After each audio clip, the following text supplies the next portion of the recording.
पश्चिम Asia में जारी जंग से भारत में हाहाकार मचा हुआ है। एलपीजी की किल्लत इस कदर हो रही है कि जनता की परेशानी को देखते हुए विपक्ष आग बबूला हो चुका है और मोदी सरकार पर ताबड़तोड़ हमले कर रहा है। इसी कड़ी में अब कांग्रेस प्रवक्ता पवन खेड़ा ने पीएम मोदी को आड़े हाथों लेते हुए कई सवाल पूछे हैं। तो क्या कहा है पवन खेड़ा ने, जानेंगे इस रिपोर्ट में।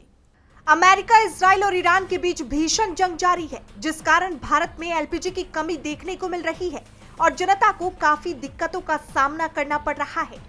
इस परेशानी को लेकर विपक्ष लगातार सरकार से कई सवाल पूछ रहा है। इसी कड़ी में अब कांग्रेस प्रवक्ता पवन खेड़ा ने पीएम मोदी पर निशाना साधते हुए कहा कि आज देश के 50% घरों में सिलेंडर की भारी कमी है। सरकार घरेलू रसोई गैस सिलेंडर का वजन 14.2 किलो से घटाकर 10 किलो करने की तैयारी में है। हालात ये हैं कि छोटे बड़े उद्योग और होटल रेस्टोरेंट बंद होने की कगार पर हैं। देश का हर सेक्टर नरेंद्र मोदी की गलतियों का खामियाजा भुगत रहा है।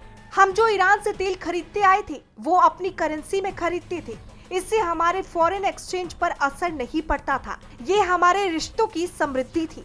अब सुना है कि ईरान स्टेट ऑफ हॉर्मुज के जरिए व्यापार के लिए 8 देशों से बातचीत कर रहा है, जो चीन की करेंसी युआन खर्च कर सामान लेंगे, जिसमें भारत भी शामिल है। 5,000 रुपए का ब्लैक चल रहा है सिलेंडर पर।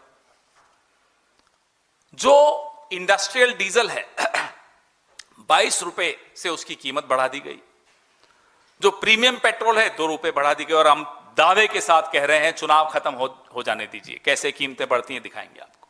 ये सिर्फ और सिर्फ चुनाव तक रुके हुए हैं, इसमें भी हम बार बार कह चुके हैं। पवन खेड़ा यही नहीं रुके, उन्होंने आगे कहा कि राहुल गांधी ने जीएसटी, कोरोना समेत कई मुद्दों पर लगातार सरकार को चिताया कि संकट आने वाला है, लेकिन उनका मजाक उड़ाया गया, जबकि हर बार राहुल गांधी सही साबित हुए। नरेंद्र मोदी जवाब दे कि उन्होंने देश के हितों के सामने समझौता क्यों कर दिया। स्टेट ऑफ हॉर्मुज निर्बाध रूप से रूस चीन के जहाजों के लिए खुला रहा, लेकिन भारत के लिए नहीं खुला। मैंने आपको बताया, पहले भी बताया, हम कई बार बोल चुके हैं, हम परमाणु निरीक्षण अमेरिका की आंखों में आंखें डाल के 2 बार कर चुके हैं, 2 से ज्यादा बार कर चुके हैं। यह ताकत थी। बांग्लादेश बनाते वक्त भी आंखों में आंखें डाली थी हमने। क्या मजबूरी है आपकी? मैं फिर जानना चाहता हूं, हम सब जानना चाहते हैं, आपकी ऐसी कौन सी सीक्रेट्स अमेरिका के, एप्स्टीन के या इजराइल के पास या तीनों के पास हैं? पवन खेड़ा के इन सवालों और आरोपों ने मोदी सरकार की मुश्किलें बढ़ा दी हैं। अब देखना ये होगा कि देश में एलपीजी किल्लत का सिलसिला कब थमता है। डीबी लाइव की रिपोर्ट।